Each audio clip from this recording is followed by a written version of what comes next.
Greetings, everyone. I'm delighted that you've joined me for this podcast edition. I'm joined by the man who is the smartest man in any room I am with, no matter what the room is, Dr. Chris Green.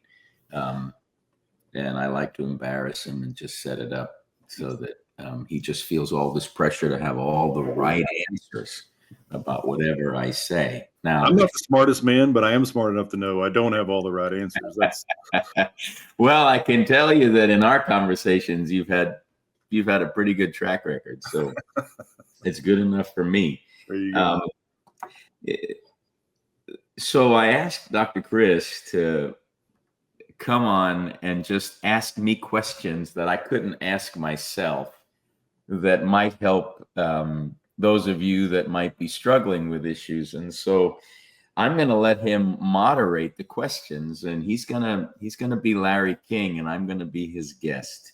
The living Larry King, right? Because Larry's gone now, but so Chris, go ahead and just, I know we've talked a little bit about some of the things you felt like would be important for my listeners and for the general audience to take heed to, come to terms with. So feel free to start wherever you want to start.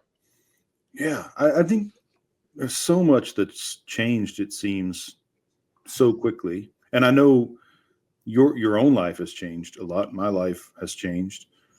So I think a place to start, where I want to start, I hadn't planned this at all, but to start, what have you learned about living through change in the last few years? I mean, I'm talking here about your own personal life, your shifts in ministry, finishing the PhD, other kinds of shifts. But I'm thinking too more broadly about changes we've all lived through, the pandemic, etc. Like what have you learned about living through change in these last few years? One of the things that I'll say up front is that I don't any longer believe that change gets easier the older we get. And perhaps we'd like to think that whatever changes we go through, we adapt and become more resilient, which we certainly do develop resilience, adaptive resilience, the ability to navigate. But with every change, there are unanticipated dynamics that we have to face. And hopefully we glean enough wisdom from our history to be able to remember the kinds of transitions that we went through when a change took place. You know, there's a difference between change and transition. So change is you show up at work on Friday and you get a pink slip. Now that was in my day. I don't know how that works anymore, if they have pink slips anymore even, but if on Friday, say it again. Emails now. Oh, yeah, so you get an email that says, "Thank you for your service here. You won't be getting a gold watch. We have terminated your employment permanently, and so don't look for a retirement party at 65. No gold watch, no passing go, no collecting $200. It's all over." So change happens abruptly in a moment, and then you've got to walk through the transition to whatever the next season will hold. And that transition is liminal space. And while I am accustomed to the process of change and transition, I would say that some of the changes that we have faced, particularly if we go from the beginning of this millennium, which, if you remember, the whole Y2K bug was the big deal, right? Which never happened. There was a young kid in the Philippines, though, that showed us you could make the whole world go crazy if you just know how to program the algorithms. And he disrupted a lot in that year, but it wasn't what they thought. But the real change was 9/11. Yes. It was a such a cataclysmic change that it became a before and after. And I can distinctly recall that there was a level of uncertainty that led to anxiety in our culture that was unprecedented. And I would argue it's even more intense now, but I can remember those first few months post 9/11 where we were all having to navigate this uncharted territory of how terrorism had now become a phenomenon that wasn't just happening in some faraway country, it was happening right on our own soil. And that in and of itself lent itself to anxiety. And as I recall the stats from psychology, it was the first time um, in America's history where the anxiety among men went higher than the anxiety among women, Mm. right? And we don't like as men to talk about anxiety much, right?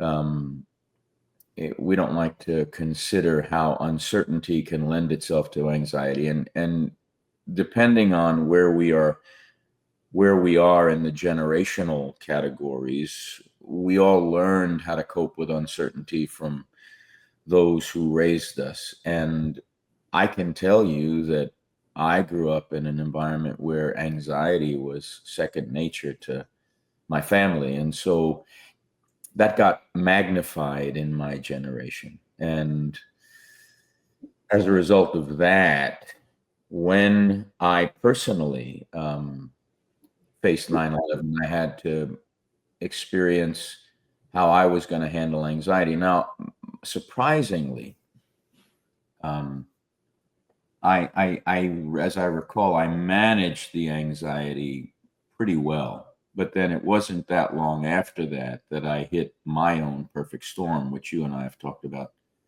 at length, where for 3.5 years, the anxiety was it was deeply, deeply vexing and almost unbearable. I mean, if it was unbearable, I wouldn't be here, but it wasn't bearable in the normal stretch of bearable. And my nature is to fight, and not rather than it's a fight or flight. Well, mine is fight. That's that inbred nature is to fight. But the harder I fought that anxiety, the more difficult it was to navigate the season, because the more I fought it, the more powerful it became. It was like Chinese handcuffs, the finger trap. The harder you try to pull apart, those weavings of the bamboo get tighter. And so the only way out is you've got to put your fingers together and relax, which loosens the tension on that weave, and then you can pull your fingers out. Well, it took me 3.5 years to figure that out.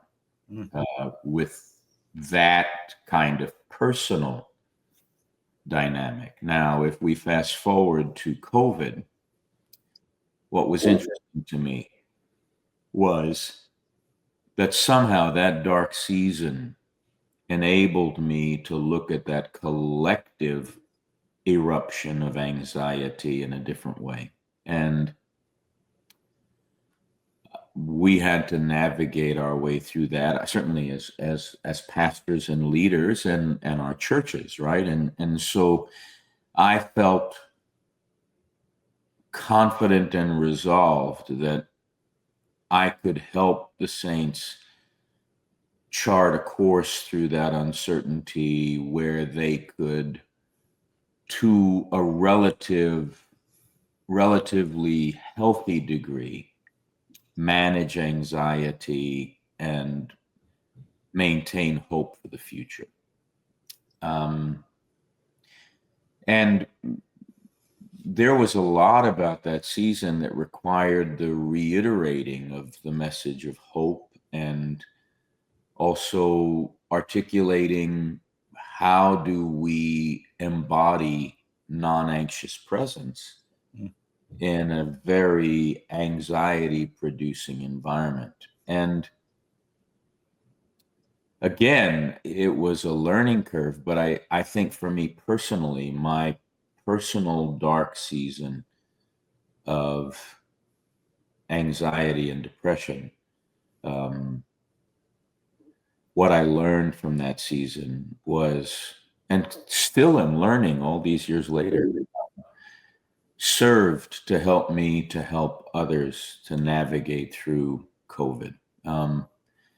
And then from there, now mind you, I'm getting older as all of this is going on, but my problem is I don't think I'm older, right? So where do all the years go? But if wisdom is associated with age, I tell you what, it's a tough go to get the wisdom. Like if there's another way to get wisdom, I would love the Lord to just kind of say, okay, here's the shortcut to wisdom. You don't have to go through all this struggle. You don't have to go through all this suffering. But honestly, Chris, the older I get, the more I realize that the path of wisdom is a path of suffering. Mm. And you get to a certain place in life where I've said this many times lately, I have more memories behind me than dreams in front of me.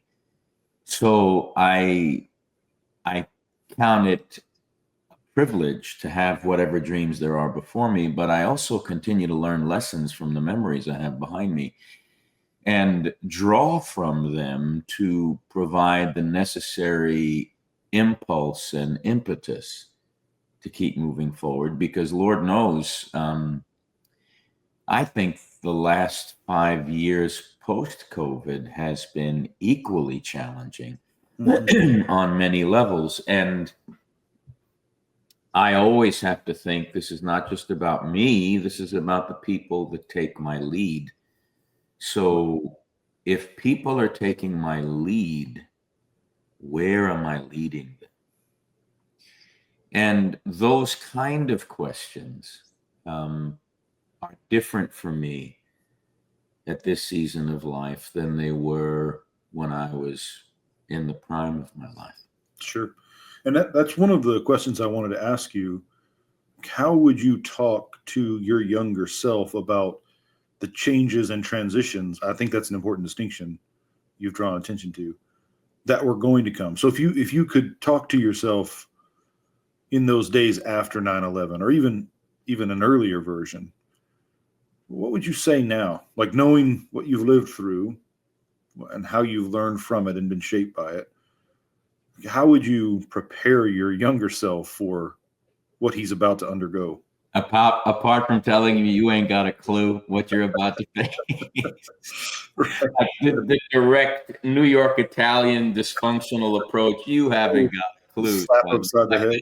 It's about to get worse. You are about to go on the roller coaster ride of your life, and you're going to cry like you did as a kid wanting to get off, but they're not going to pay attention to you because the ride's got to go all the way through before you can get off. Apart from that kind of approach, which is definitely Italian dysfunction rooted in New York culture, right?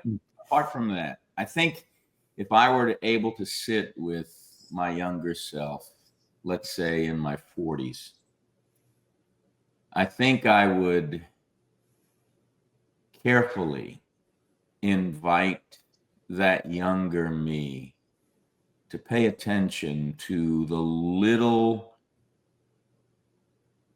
dis-eases inside and not diminish them, because they're there to indicate that in my heart there's a summons to recognize that my psyche is not as balanced as I think it is, and that this is not a pathology, this is the human condition.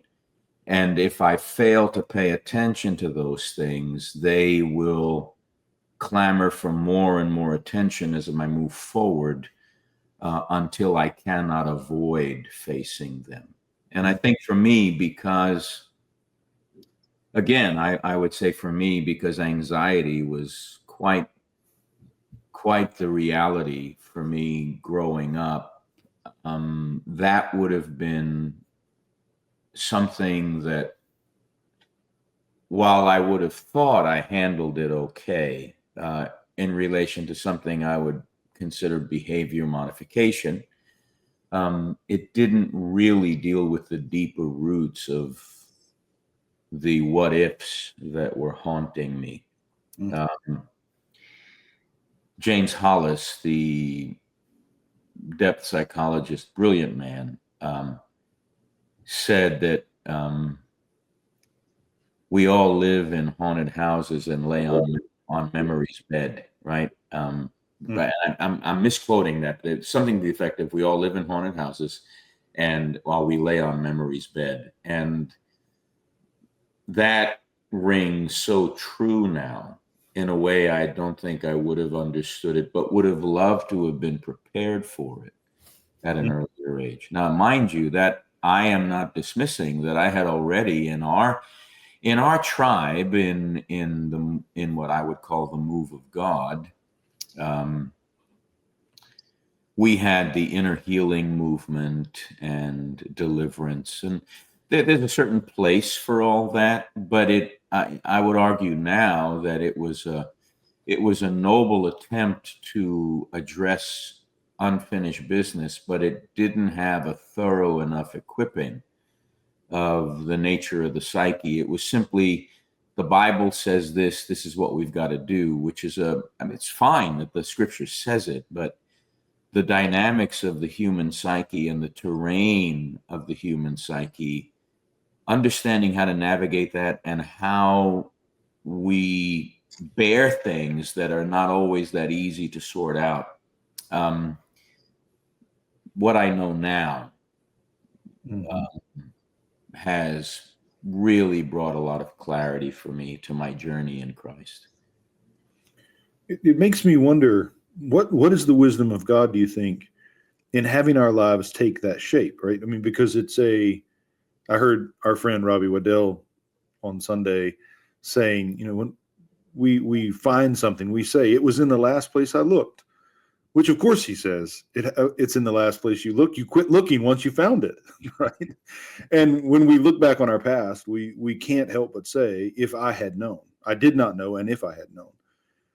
I think what I'd like to hear you talk about is, why do you think God has us enter these seasons of our lives unknowingly? I mean, why has he built time for us in this way? What's important about not knowing what's coming? How is that essential to the way he shapes us?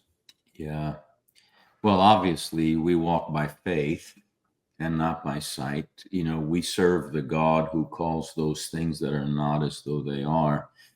And we are called to a life of childlike, implicit trust, which, given the nature of our growing up experiences, and depending on our family of origin and the circumstances surrounding our journey, trust isn't always easy. There are a multitude of ways in which, before we're 20, trust has been violated on many levels. And that includes not just within family relationships, but social peer relationships. Not everybody loves us the way we need to be loved. Not everybody cares the way we need to be cared for. And so the unknowns that are part of the human condition lend themselves to the need for what Kierkegaard calls the leap of faith, right? Because, if anybody can talk to us about anxiety, it's Kierkegaard. Here's a guy who, one of the most brilliant minds of his era, right? And maybe the father of contemporary psychology more than we care to admit or realize. But here's a man who bears his father's curse his whole life and dies in what we would say before his time, breaks off an engagement with a woman he loves simply because he doesn't want her to abide in his curse, but he never explains that to her.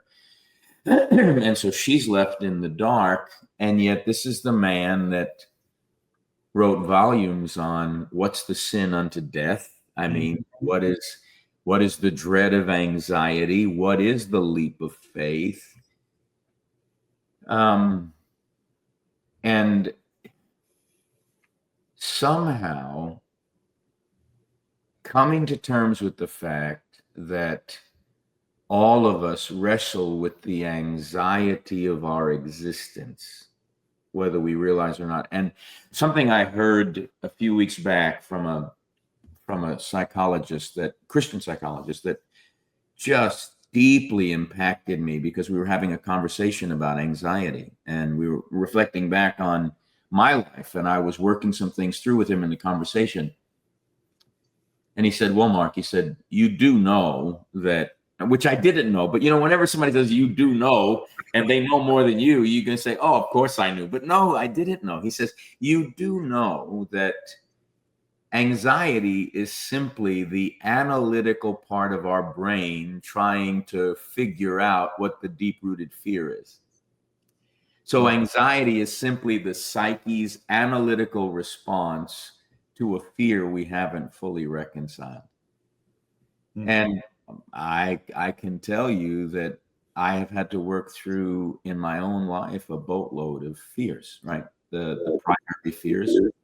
But I've had to work through a boatload of fears, and not realizing that in having to face those fears, my reasoning mind, my analytical mind turns that into what if thinking, and I'm trying to analyze my way out of it, when it's something that requires I get in touch with the deep sense and the feeling of the disturbance, so that I can learn what the story is that underlies it, so that I can change the narrative that I'm either living out or living into that is other than the narrative God wants me to live out and live into, which again requires faith. I don't know if I answered your question as best as I could, but yeah, no, that's wonderful. I'm thinking about your 45-year-old self. When you look back at him now, I mean, what do you feel for him? I mean, do you feel compassion? Do you feel anxiety? Do you feel hope? I mean, do you have a sense of what stirs in you now, looking back on the man God knew then? Yeah, at 45, I felt like the world was my oyster. It wasn't, but I felt like it was, right? And I felt like all the tumblers had lined up and the door had opened wide, and everything that was possible was happening in more ways than I could have ever anticipated.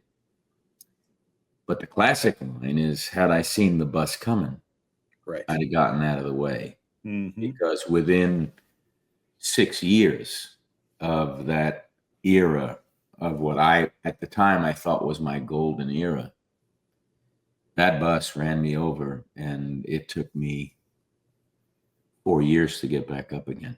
Do you think, well, I know you have thoughts about it, but what do you make of what say we have in those kinds of seasons happening to us? I mean, it's interesting to me, when we use the word seasons, we're naming something natural that we don't really get a say in.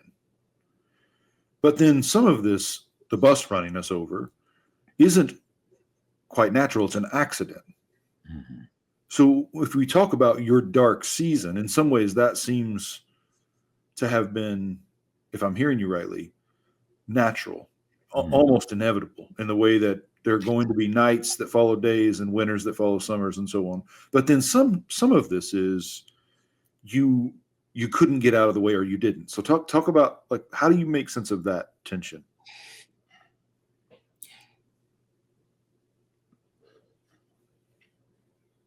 There are areas that God summons us to. Jesus is ever calling us from the future to the future. He's the Alpha and the Omega, the beginning and the end. He surrounds us behind and before. But when he says, follow me, and we know that's a cross-shaped path, it is a call to the future. Mm-hmm. And the future, for the most part, is unknown. We know the end is we will be like him, for we shall see him as he is. That's the horizon. But between where I am in my current reality to the ultimate desired reality God has for me, that I shall be like him, there's a lot I don't know. There are a number of contingencies that I can't even anticipate that I will have to face. I don't know that in my 20s or my 30s, in my 20s, I was trying to prove my validity. And then in my 30s, I was going to make it. I'm going to make it, whatever that is. And I think in those energetic seasons of life, we are blind to the underlying realities of what's coming because, Dante, the Inferno, it begins with, at the midpoint in my life, I came to a dark wood. Right now, he's about to descend into hell. Doesn't know that, right? And he's going to go all the way to purgatory and all the way. And his first guide is Virgil, the poet. But then eventually, it's the lost love of his life, the woman he thought, the woman of his dreams, but she's totally in a different arena. But but at that middle passage, there are things that all of us have to come to reckon with that we're not aware of until we get to the dark wood. And we have to take a path that invites us to come face to face with the parts of us we wish weren't there. Mm-hmm. And I can remember moments prior to all of that where there would be these eruptions from the deep in me that would trouble me, but I didn't know what to do with them. And this was more than something demonic I had to fight off or some other root issue that needed to be healed. This was far more existential. This was tied to questions I think I wasn't prepared to face because I didn't have an answer for them. I did not know. And in a world where you're raised where you have to know, certainty becomes your God. And therefore, you cannot tolerate either uncertainty or ambiguity. And so you learn how to suppress it. And we can do that well. Our mind has this capacity to compartmentalize and to stuff. But as Carl Jung says, what we bury alive stays alive, right? And so I think in those early years, those issues that came out at the point of that middle passage for me, they were already there, but I learned how to compartmentalize them or just not now. I don't have to deal with that right now. I've got more important business to deal with. I've got to accomplish this. I'm striving for achievement. I'm striving for accomplishment.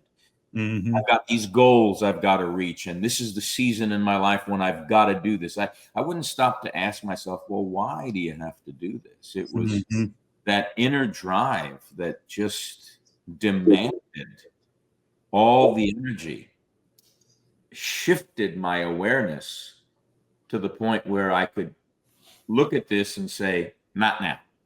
Yes. Not now. But you do not now long enough, and the not now says it's time.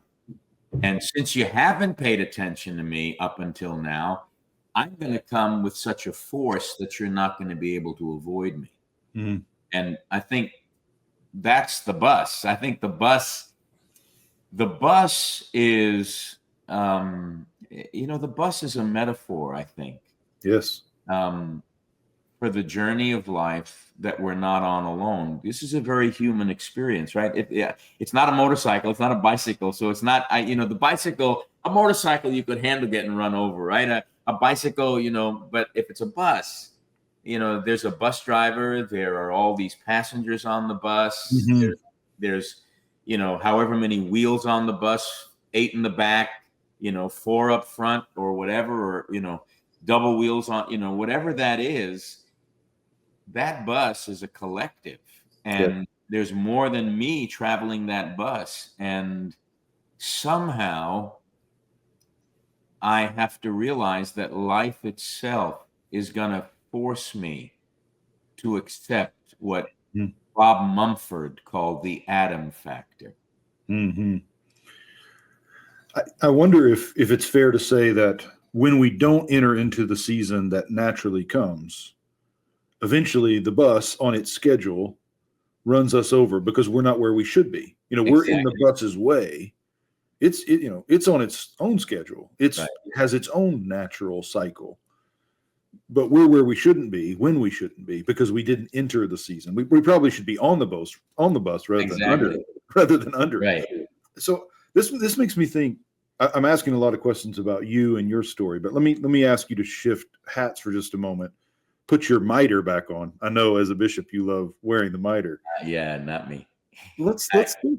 The one thing I refuse to allow them to put on me when they vested me, not the mitre. I ain't wearing that thing. We need a meme of Bishop Chironna and the mitre.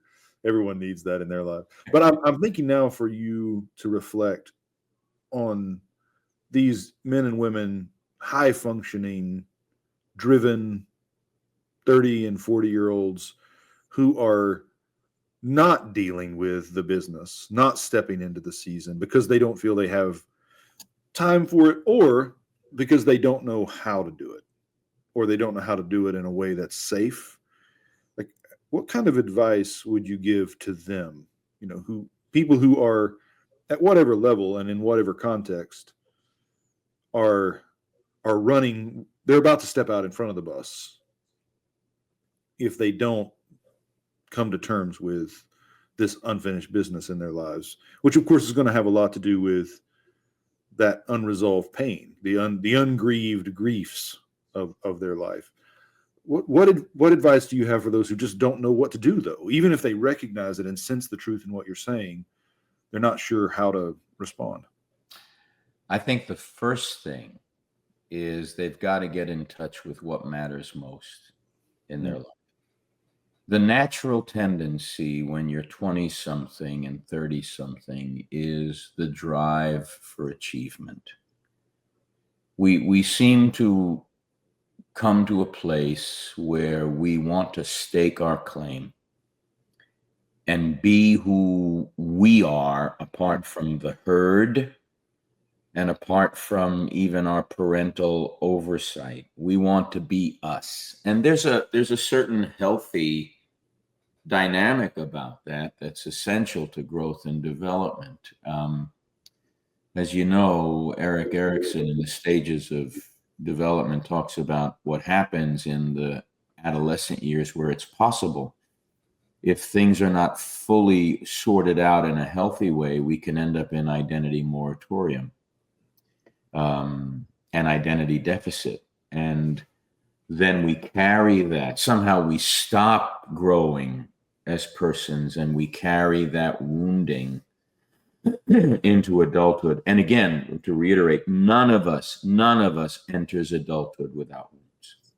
So even when my biographical destiny clock is telling me it's time to stake my claim, these other biographical stories that are very much a part of the narrative that I wish weren't there are also playing out a plot, probably at a much deeper, more unconscious level that only shows up in our dreams. But because we don't know how to fully decipher those coded messages from our unconscious in the middle of the night, we either ignore them or we misinterpret them, right? Elihu, the young man, at least says a few things correctly to Job about Why do you claim that, he gives no account? The Lord speaks once or twice in a dream, in a vision of the night, when sound sleep falls upon men on their beds. Then he chastens them in their pain. He talks about the dream is not this friendly thing for Elihu. Mm-hmm. It's a corrective and a balancing factor to bring the soul back into its proper place to fulfill its intended purpose, right? So the thing that I would have never seen this. So if we're talking to 30 somethings and 20 somethings right now, even 40 somethings, they that wait on the Lord, right? We love that passage, but it starts with, though youths grow weary and tired, and vigorous young men stumble badly, yet those who wait for the Lord, those who are braided to or intertwined with the Lord, shall renew their strength. They shall exchange their weakness for his strength. But first you've got youths, then you've got vigorous young men, then you've got those that wait. And I would argue that if you look at those Hebrew words, they represent the stages and seasons of life from late adolescence to early adulthood. And it's not until middle adulthood, that middle passage, when Dante comes to the dark wood, where we actually begin to slow down to the speed of life and revelation and learn how to exchange, how to be braided to God, how to be intertwined with the triune God and to share his life. We can give lip service to all that, but until we knock ourselves out trying to prove we can do it on our own, youths grow weary and tired. Vigorous young men stumble badly. Yet those that wait for the Lord. So there's this progression. And then in waiting on the Lord, we first and foremost mount up with wings as eagles, which you should start by walking, then running, then flying. That to me is, okay, if I can fly, give me your runway, right? Put me on the runway, let me start walking, and then I'm going to pick up my speed, and then I'm going to flap whatever wings there I have and mount up. But waiting on God, it's the opposite. I'm moving from a revelation of being joined to the Lord as one spirit. So I start from a position of ascent, and then I come down for a landing, running toward the vision, and then slowing down to the speed of life to appreciate it. But I don't think we get there, Chris, in the first half of life. I think we've got to pass through the dark wood. I think we've got to take the journey with Dante before we get there. And we don't get there without stumbling. I mean, I think this is hard for us to wrap our minds around. And it makes me want to ask a question about theological shifts for you. How would you say your view of sin and failure has changed over these years? Yeah. When I was much younger, I would beat people up in my messages relative to sin, because obviously it was their problem. It wasn't mine. Correct. I mean, that is obvious. Yes. I'm fine. Transactional analysis never appealed to me, because it was, you're fine, I'm fine, it's all good. No, you're not fine. I am fine. You're not. There's no transactional analysis. You're not fine. I can see your problems, right? But seeing our own, right? But you don't have to go too far in your walk with Jesus if you're honest, where the Spirit begins to show us our shortcomings. Now, the challenge is, given whatever we believe, I mean, I remember, Chris, hearing messages on the prodigal son where he was being so rebellious and so dishonoring that the father just hated him. And basically it became a heaven and hell message where This is not a loving father. This is a vengeful father that wants to just have his way with vengeance. And So why would you want to come home to a father like that, right? But and I've heard preachers, revival preachers, turn the prodigal son into a message of guilt and shame. Mm. And whatever that is in us that thinks getting beat up will make us better needs to get worked out of us. Mm. And here's where things began to change for me. I was sitting in a church service, and the preacher was preaching on the parable of the talents. And he gave 5 to one, 3 to the other, one each as they were capable, right? And so then you get to the end of the story when the 5 got 10, the 3 got 5, but the 1 was taken away. And the master says, "You wicked slave, if you knew I was an austere man, at least put it in the bank to gain interest." Well, clearly this master was not a hard taskmaster, because the one that had 5 and made 10 was blessed by the master. The one that had 3 and made 5, he was blessed, and they were entrusted with much more responsibility that was tied to their faithfulness. But when he says, "You wicked slave, you knew I was a hard taskmaster," here's what the preacher said that has never left me, because he was talking about our sense of self. He said, "We see God the way we are." Mm. And God is then interpreted by our psyche as being like we are. And so ultimately, if we see God as a harsh taskmaster, we are wicked slaves. Mm-hmm. And as a result of that, we have to then reconcile. I'm still in a relationship with this God, but it's a relationship of a slave to an austere taskmaster. But then he said, and here's the rub: God would rather have a relationship with you in your broken image of who he is and who you are, even if he's perceived as wicked and you yourself are wicked. God would rather have that than no relationship at all, which all of a sudden shifted Mm-hmm. my awareness of who is this God I call Father, right? Who is the God and Father of our Lord Jesus Christ, which was one of many shifts that led me to begin to realize, okay, what is sin? And, whether I would fully agree with everything Paul Tillich espoused as the quintessential existential theologian of the 20th century, especially when it comes to culture. Tillich, to me, is the theologian of culture in the 20th century, neck and neck with Niebuhr, but I would say Tillich a little more. But Tillich made the statement, I'm paraphrasing. Tillich said, "We don't want to get rid of the language of sin. We don't want to, the terminology is scriptural. We need to understand it better." He said it's estrangement.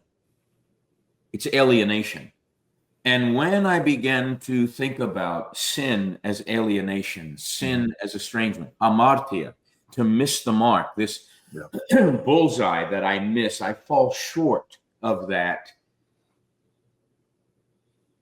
it began to change the way I related to God and to myself. Wherever that estrangement was, it certainly was, I'm estranged to God, sin separates me from God. Well, when I began to say, well, okay, it may separate me from God, but it doesn't separate God from me. Right. God doesn't separate from me. Right. I am the one moving. God stays where he is. God still loves me. He still cares. He wants me to be reconciled.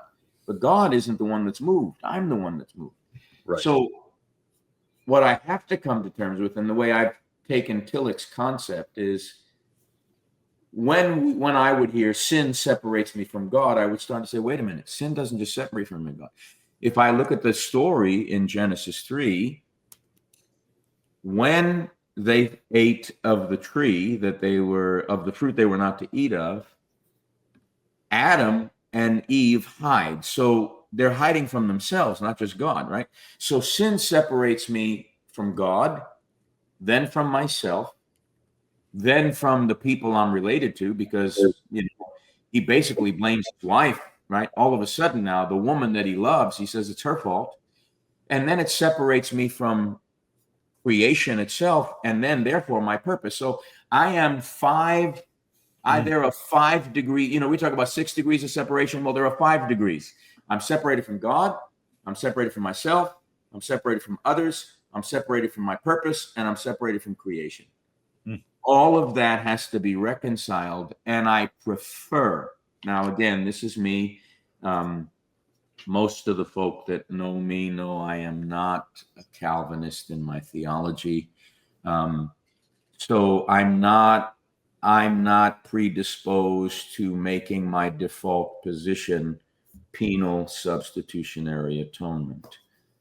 I can't fully go there anymore. So for me, I prefer what I've learned from the early fathers, that they see the cross as therapeutic and sin far more as a disease from which we need to be healed. And that to me speaks far more to a God who is a lover who happens to judge us, rather than a judge who is arbitrary in his love and fickle in his love. I serve a God who is a lover who happens to also be my judge, but not a judge who then arbitrarily decides who gets love and who doesn't. Do you think that you learned mercy, this mercy you're describing here, in that dark season? Had the lesson already begun, and that's how it came home to you? I mean, what's the relationship between suffering and mercy? I think I had an intellectual grasp of what we're talking about prior to the dark season. What happened in the dark season is that I had to come face to face with parts of myself that I could not reconcile. They were unlovely to me, and I didn't want them to be there. And the hardest thing for me in that 3.5-year journey was accepting the uncomely parts of myself, which part of that, Chris, was a borrowed story from my upbringing. I was living into a story of what I was told I had to believe about myself. But I still believe that story. So I couldn't blame anybody else on that. That was all on me. I ingested, I fed, I ate that story. I lived into that story, but it had outlived its effectiveness in bringing about any modicum of change or transformation. And then I had to learn how to actually apply the love of Christ to myself at a much deeper level. And a term I used to hate because I would equate it with secularism: self-compassion. I no longer reject that term, because that dark season invited me to begin to care for myself so that I could care more adequately for others. So this is a theme in the Psalms. So let's take Psalm 103, for example. Bless the Lord, O my soul. This recurring language of the psalmist addressing his own heart or addressing his own soul. At night I consult with my own heart, he says. I commune with my own heart. How did you learn to do that? Learn to speak with yourself truthfully and lovingly? Because I don't think I'm out of line to say we're not taught how to do that in most of the circles we live and move in.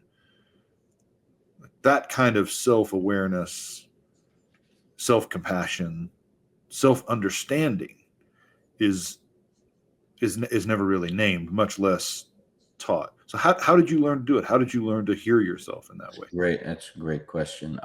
When I first was being trained to be a coach, which 30,000 hours of professional coaching later, 128 earned credit courses in coaching as a board certified coach. One of the first books we had to read was called Taming Your Gremlin, which is about the voice of the inner critic.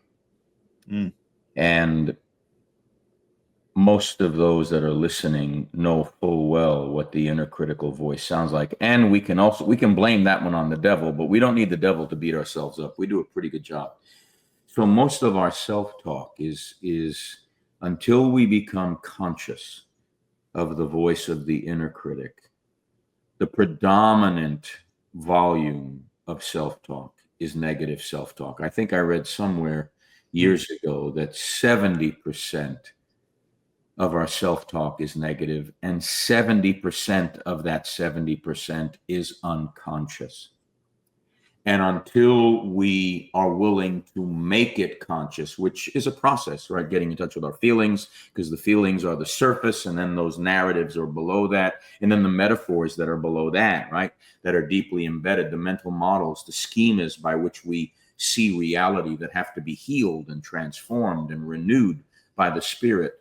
Because David says, search me, O God, and know my heart. Try me and know my anxious thoughts, and see if there be any hurtful. He's learned not to go looking around for stuff, because it only brings him into an abyss. So in those, just prior to my dark season, that decade before, I was beginning to become more aware of that critical voice that I heard in family settings growing up, that I adopted as the inner voice of Mark. It was a borrowed voice, but it sure sounded like me.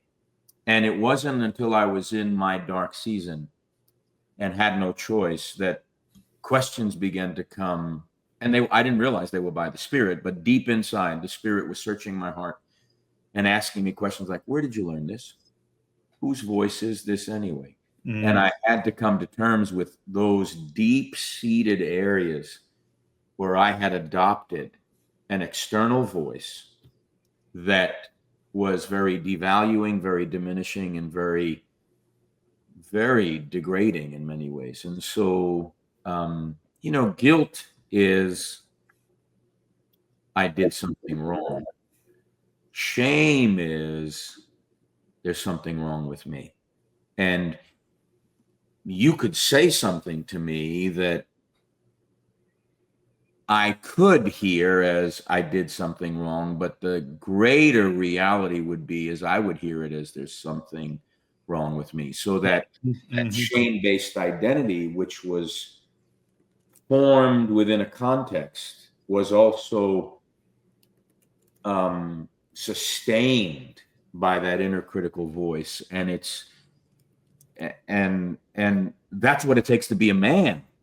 That real men tell themselves the truth, right? So there's God forbid we were to ever talk about getting in touch with our feminine side. That would mean we needed deliverance, right? But the reality is that, there is, within depth psychology, the feminine side of a man is their creative side.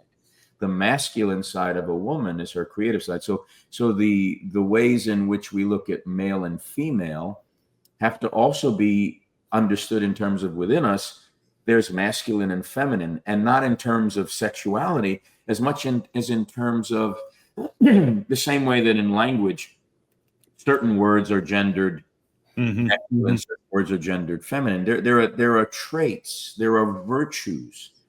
I would argue that mercy is a virtue that is far more feminine than it is masculine, right? Resilience, I might say, would be a quality that is masculine if we want to look at it in terms of whatever strength we would perceive as masculine. But mercy, love, tenderness, kindness, those are feminine qualities that are very much divine qualities, right? Those virtues. And And look, I'm doing all the talking, but you're the brilliant mind. You can feed back and No. My mind is going in so many different directions. And I'm looking for a quote from Therese of Lisieux to her sister, because I want to ask a follow-up question about living with those aspects of ourselves that never quite get right. So I think we've talked some about sin and failure. We've talked about our father wounds and mother wounds. We've talked about those internal critics. But the line, I've got it here. This is Therese writing to her sister. They're both nuns. Therese of Lisieux. Yeah. And she's talking about what it's like, right, to live with the pain of not quite being what you want to be. And she says to her, don't let your weakness make you unhappy. Now, they're both very young at this point, right? She didn't live very long, Therese. Do not let your weakness make you unhappy. When in the morning you feel no courage or strength for the practice of virtue, it really is a grace. It is the time to lay the axe to the root of the tree, relying upon Jesus alone. If we fall, an act of love will set all right, and Jesus smiles. Right. So here she is, very young, but already intuiting. That's the brilliance of depth psychology right there. That's theology. I mean, that's the integration of the both of them in brilliance. That's amazing. And then she says to her that she has to learn to bear serenely the trial of being displeasing to herself. So here's the exact quote. If you are willing, so she's writing to her sister, if you are willing to bear serenely the trial of being displeasing to yourself, you will have made a perfect resting place for Christ. My. One of the most, I mean, it's a thunderbolt. What do you hear in that? What do you hear in that now that you probably couldn't even have heard 25 years ago, 30 years ago? Couple things. Number one, the only way we learn is by the wounds we carry. And our suffering is always, no matter where the suffering comes from, if we put it into the hands of God, He will not waste one bit of it. Even if the powers of darkness have overplayed their hand and done the unthinkable, if I can put even the worst of that in the hands of a loving Father, He will transmute my perception and transform my essence to where that will swallow up in love anything that thought it could do to destroy me. So it's the old adage, if whatever doesn't kill me makes me stronger. And it's a continual offering up to God. Yes. I mean, it's a laying your heart in God over and over again. Yeah. Never ending. It's you and I have discussed this before, but I'm so struck by Jesus' call to forgive 70 times 7, and the way that calls back the first, as you know, and we've discussed, the 70 times 7 language comes in Genesis when the descendant of Cain is boasting about the revenge he will take. Right? Jesus essentially turning inside out this wickedness that is at the heart of our fallen, corrupted humanity. But as you said, like, the forgiving 70 times 7 is not forgiving different offenses necessarily, but continuing to offer up the forgiveness. And as hard as it is to forgive someone who's wronged us, living with the ways in which we disappoint ourselves is, in my experience, so much harder. As hard as it may be for me to forgive you, it's harder to forgive myself. Yes? Absolutely. Yeah, because whatever that predisposition is that's left over from our fragmented self, our fractured self, our distorted image of ourself, whatever that is, I would argue that takes a lifetime of walking with Jesus soften and doesn't fully, I mean, it's what teaches us to depend on him. It doesn't fully get transformed until we die and ultimately see him as he is. Mm-hmm. Because it's only as I fully see him as he is that I can become like him. And right now, I see in a glass darkly. I am changed from glory to glory, but in that hour, at that moment, I will be like him, for I will see him as he is. So until then, I am still a work in progress. And while change and transition may not get easier per se, the yielding becomes more a part of the equation. And I'm not any longer looking to get rid of something as much as I'm looking for the grace to move through it because of what he's called me to. Last question for now. That's so good. And I want us at someday, either on air or off, circle back to that question about masculine, feminine, and the virtues. Yeah, we can do that as part 2, right? We definitely do part 2. Because I think there's something to discuss there that Maximus would suggest that opens up so many possibilities. But I don't want to leave this note, because I think it's the one that we need to end with. And so I'm going to ask you the question this way.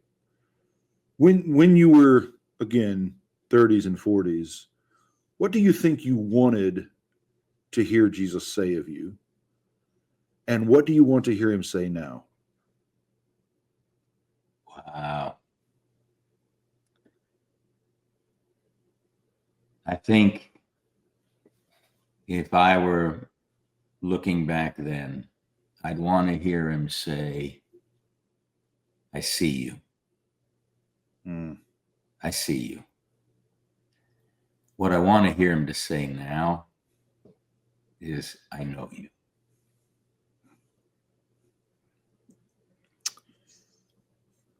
Amen. So that's a little different, right? It is. From I see you to I know you. And it's just I could cry when I think about it, right? I mean, it just touches something deep. But I so wanted to be seen. I was so bound by the fear of invisibility that I wanted to be seen, not realizing I was already seen. But as I have moved beyond that, I want to know even as I am known. And the appropriateness of it, right, is to be known and to be ready to be known.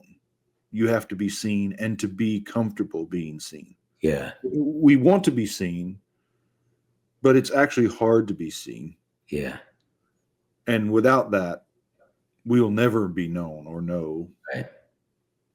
So the Lord, he knows what he's doing in terms of laying our lives out. Our times are in your hands, as I've heard you say. So I thank you for this today. Well, thank you. Especially touching. And